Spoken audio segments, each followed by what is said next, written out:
Hello everybody, Bob Knakal, Chairman and CEO of BKREA, coming to you on another episode of What Would BK Do?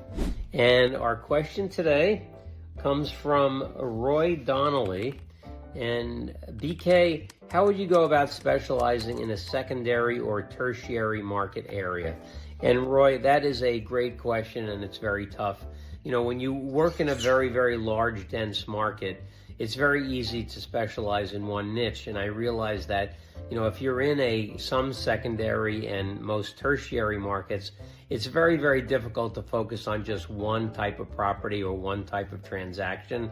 So you have to be more of a generalist. But I would still try to approach each of those submarkets very differently. And I'd say, hey, our multifamily market consists of this many buildings, and here's the average turnover rate, and here's who owns the most of them, and here's who owns the most footage, and here's the same metrics for the retail market, and the same metrics for the office market, and the same metrics for the industrial market, or whatever property types make up your particular market.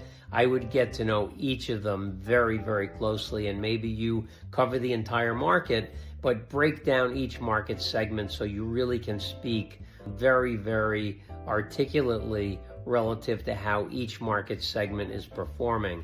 And perhaps if you don't have enough properties in your particular market, maybe you go to the next market. Maybe you increase geographically where you're going to cover, because you have to have, I always say, the expertise that we have has to be in an area of the market that's small enough to know everything about it, but large enough to make a good living at it. So it could be that you may have to increase your geographic influence in order to have a market that you can make a great living in.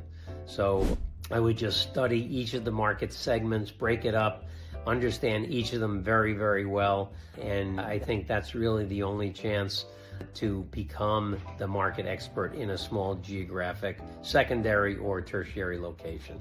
Thanks so much for writing in, and we'll see you next time on What Would BK Do? Thanks.